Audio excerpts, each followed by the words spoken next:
সুপ্রভাত বন্ধুরা, নতুন আরেকটা দিনে নতুন আরেকটা সকালে সবাইকে আমার নতুন একটা ভিডিওতে স্বাগতম। আর অনেক অনেক ভালোবাসা রইল সবাইকে আমার পক্ষ থেকে। তো এই সকালবেলা ঘুম থেকে উঠে কিন্তু আমি সর্বপ্রথমে ঘরের জানলাটা খুলে দিয়েছি। আজকে তোমাদের সাথে শেয়ার করব আমি সকালবেলা যখন ছেলে স্কুল থাকে আমি কিভাবে কাজকর্মগুলো করি। তো চলো, রাত্রে কিন্তু আমি বাসি কাজকর্মগুলো সমস্ত করে রেখেছি। আর এদিকে তোমাদেরকে আমাদের ওয়েদারটা একটু দেখাচ্ছি। আজকে ওয়েদারটা একটু রোদও নেই, বৃষ্টি বৃষ্টি ভাব করে আছে। যাই হোক, ঘুম থেকে উঠে কিন্তু আমি জানলাটা খুলে ঘরটা সর্বপ্রথমে ঝাড়ু দিতে লেগে পড়লাম। তো বন্ধুরা, কালকে ঘুমাতে ঘুমাতে অনেকটা লেট হয়ে গিয়েছে, যেহেতু ঘরের কাজকর্ম ছিল। ঘরের কাজকর্মের সাথে সাথে আমার অনেকটা লেট হয়ে গিয়েছে। খাওয়া দাওয়া সেরে বাসন টাসন ধুয়ে ঘুমাতে ঘুমাতে ওই 11:30 12টার মতন। তারপর একটু ফেসবুককে বা ইউটিউবকে আমি একটু সময় দিই ঘরের কাজকর্ম সারার পর।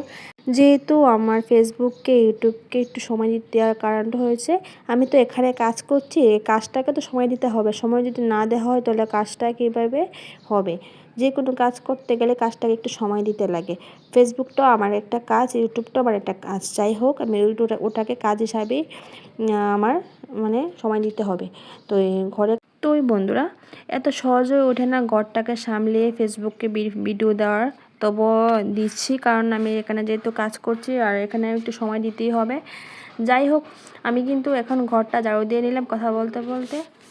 এদিকে কিন্তু বন্ধুরা, ঘরটা ঝাড়ু দিয়ে নিলাম আর আমার কিন্তু ছেলে 8:30টার ভিতরে স্কুলে যাবে। তো আমার সমস্ত কাজকর্মগুলো সেরে তারপর ওকে রেডি করতে হবে। যাই হোক, আমি এখন কিন্তু ঘরটা ঝাড়ু দিয়ে নিয়েছি। তারপরে কিন্তু কালকে সমস্ত বাসির কাজকর্মগুলো করে রেখেছে কারণে আমার অনেকটা সুবিধা হয়ে গিয়েছে। সকালবেলা না হলে তো অনেকটা লেট হয়ে যায়, সকালবেলা হয়ে ওঠে না ঘুম থেকে উঠে সমস্ত কাজকর্ম করা। আর যেহেতু আমার ছোট্ট একটা মেয়ে আছে, মেয়েটা কিন্তু ঘুম থেকে উঠলে আমার কোনো কাজকর্ম করতেই দিয়ে না।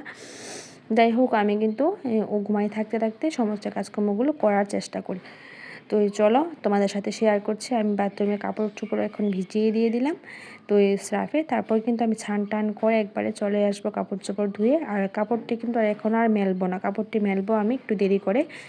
তো আমার এখন পাকঘরে যেতে হবে, যেহেতু ছেলে স্কুলের টাইম হয়ে যাচ্ছে। তো এখন 7:30টার মতো বাজে। তো আমার সব ভাতটা বসিয়ে দিতে হবে, ওর জন্য সকালবেলা সেদ্ধ ভাত বানাই আমি। তো সকালবেলা সেদ্ধ ভাতটা খাইয়ে পাঠানোটি বাচ্চাদের ভালো।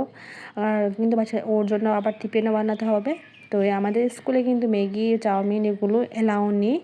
তো ঘরে টিফিন বানিয়ে দিতে লাগে। আর যেমন রুটি পরোটা সুজি মালপোয়া এগুলোই স্কুলে এলাও করে, আর অন্য কিছু এলাও করে না।